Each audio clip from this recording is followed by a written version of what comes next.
राम राम मंडळी, युगे युगे कलियुगे या आपल्या मराठी चॅनलमध्ये आपलं स्वागत आहे। अहिल्यानगर जिल्ह्यामध्ये एक घटना घडलेली, त्या घटनेची नेमकी सत्यता, त्या वस्तुस्थिती आणि काय करायला पाहिजे आता तुम्हाला सांगतो। पूर्वीचं अहमदनगर नावे ह्या जिल्ह्यात अख्ख्या महाराष्ट्रामध्ये ह्या जिल्ह्याचा जर ट्रॅक रेकॉर्ड काढला ना पोलीस डायरीनुसार, तो असे खतरनाक गुन्हे ह्या जिल्ह्यात घडलेले आहेत। हा, हे ध्यानात घ्या। आणि त्या अहमदनगरमधला किंवा अहिल्यानगरमधला राहता तालुका आणि नांदूर म्हणून गाव आहे, यादव मळ्यात घडलेली घटना आहे नांदूरमधली। आणि पोलीस स्टेशन ते श्रीरामपूर पोलीस स्टेशन, त्याच्या अंतर्गत हरिभाऊ कडू ही व्यक्ती त्या ठिकाणी राहत असते। त्यांचा मुलगा आहे आणि सुरेश यादव यांची मुलगी आहे। जवळपासच घर त्यांना काय आता हे यादव कुटुंब आहे ना, ही तर दणगाठ म्हणजे कशाने ठोकाठोकीला, म्हणजे त्यांच्या नादाला कोण लागत नव्हतं। ती 2-4 भाऊ आणि ॲग्रेसिव्ह अशा प्रकारचे लोक। बरं, असं नका, हे सगळं चाललेलं असताना 2 जणांचं लफडं झालं। लफडं कोणाचं? हरिभाऊ कडूचा मुलगा आणि सुरेश यादव यांची मुलगी। पोर हुशार, पोरगी 19-20 वर्षाची, पोरगा 21-22चं। म्हणजे अशी जर परिस्थिती तयार झाली की त्यांनी दोघांनी जर ठरवलं की आपण दोघं पुढचं आयुष्य एकत्र काढण्यासाठी आपण रजिस्टर मॅरेज करू, लग्न करू, हे कायदा झाला।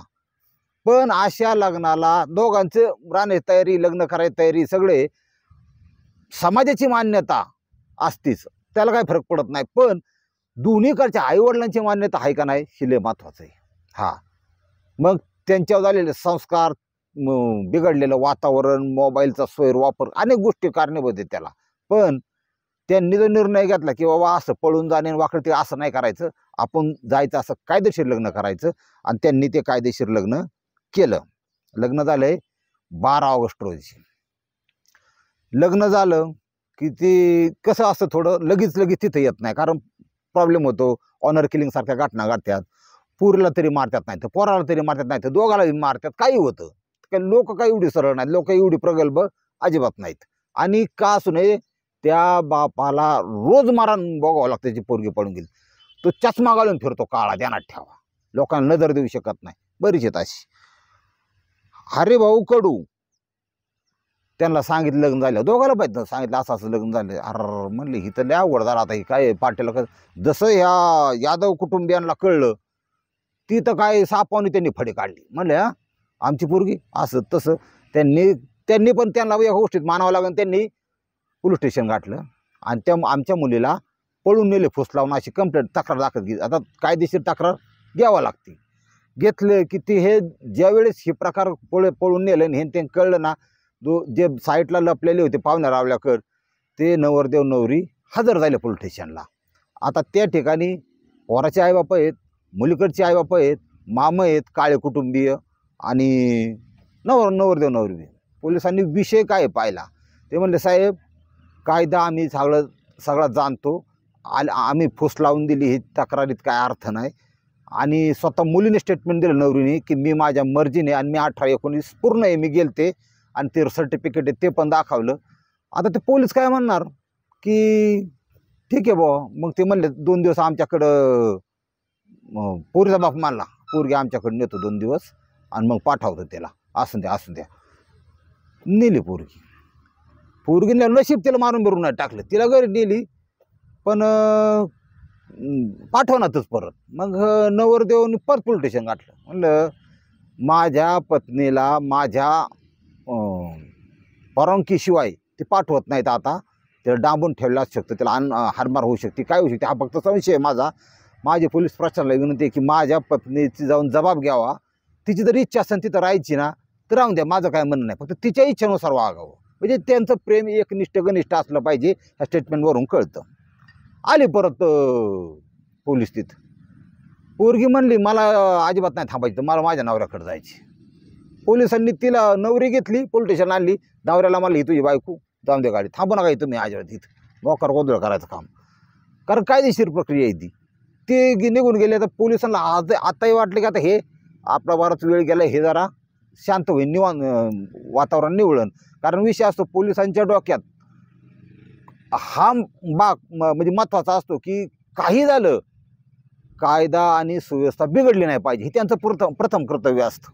झालं बाबा, गेले 2-3 दिवस. आता काय झालं, आधार कार्ड विसरलं होतं घरी. आता हे हरिभाऊ कडू येत नाही, यादवांच्या शेजारी जरी असले राहायला तर तिथं राहत नव्हते ते. का हे काय असा कुटाणा झाल्यामुळं गाभारले होते जरा सगळं. ते नेमके मोटरसायकलवर 12-1 वाजता आले घरी, कागदपत्र न्यायला कशाच तरी. पेटाड उचकाटलं आपलं, त्यातून कागदपत्र घेतली, पिशवी घेतली आणि ती कागदपत्र घेऊन जायला लागले. हे यादवमध्ये सुरेश यादव, त्यांचे 2 भाऊ, 2 चुलत भाऊ, 2 मामा, अशी मंडळी तिथं एकत्र झाली. त्या माणसाला हाणमार केली. त्या माणसाला म्हणजे हरिभाऊ म्हणजे ज्यांची पोरगी पळून नेली त्या मुलीचा सासरा, हाणमार करून राहिले नाहीत, नुसते मोटरसायकलला पाठीमागं ओढीत नेऊन गावातल्या चौकात नेलं. मंदिराच्या मारुतीच्या मंदिराच्या पाठीमागं झाड होते, त्या झाडाला बांधलं आणि कमरेच्या पट्ट्यानी बेदम मारहाण केली. तेवढं करून नाही थांबले. त्याच्यानंतर लाथाबक्क्यांनी मारहाण केली. त्या व्यक्तीच्या अवघड जागेवर सुद्धा लाथा मारल्या, बरगडावर लाथा मारल्या. ही अशा प्रकारची जर मारहाण झाली प्रचंड, आणि गावकरी सगळे लांबून बघत होते पण कोणी जवळ आलं नाही. मग गावकऱ्यांनी कमीत कमी एक चांगली गोष्ट केली. मध्ये पडण्याऐवजी त्यांनी त्या पोराला फोन केला. पोराने लगेच नंबर फिरवला पोलिसांचा, 112ला फोन केला की पोलीस 15-20 मिनिटात आले. तर हे जिवंत होते पण पार उठता सुद्धा येत अशा परिस्थितीत. त्यांना घेतलं पोलिसांनी आणि हॉस्पिटल गाठलं. हॉस्पिटलमध्ये ॲडमिट केलं. 3 दिवस माणूस वाचला, 4थ्या दिवशी खलास. कारण किडनी डॅमेज, सगळं डॅमेज झालं होतं. मार इतकी सोपी गोष्ट नाही. मग 324चा गुन्हा पोलिसांनी दाखल केला तिथं, आणि संबंधित आरोपींना काय त्यांनी उचलत नव्हती. घटना घड आत्ता माझ्यापर्यंत सगळा रिपोर्ट येईपर्यंत पोलीस टाळटाळ करत होते ते की जो खून झालेला आहे ह्या हरिभाऊ कडूचा, पोलीस टाळटाळ करते. मग त्यांच्यावर काय दबाव होता का, काय होता का, काही विषय असून द्या, पण न्याय हा मिळालाच पाहिजे. आणि अशा प्रकारचं अमानुष कृत्य आहेत ना, ही अहिल्यानगरमध्ये का घडते ह्याचं उत्तर कोणी दिलं तर बरं होईल. कितीतरी प्रकरण सांगतो तुम्हाला, पण नगर खतरनाकच आहे असल्या कामाला, असा विषय. म्हणजे तिथंच का घडतात घटना हे मला म्हणायची. म्हणजे मानसिकता कशी आहे नेमकी. ह्या घटनेतून बोध एवढा घ्यायचा आहे की ह्या स्टोरीचं, ह्या सत्यकथेचं पुढं काय होतं आणि त्या हरिभाऊ कडू यांना न्याय मिळतोय का हे बघणं भविष्यात महत्त्वाचं राहील. आणि त्याबद्दल आपण निवेदन 100% देण्याचा प्रयत्न करू. रामकृष्ण हरी माऊली.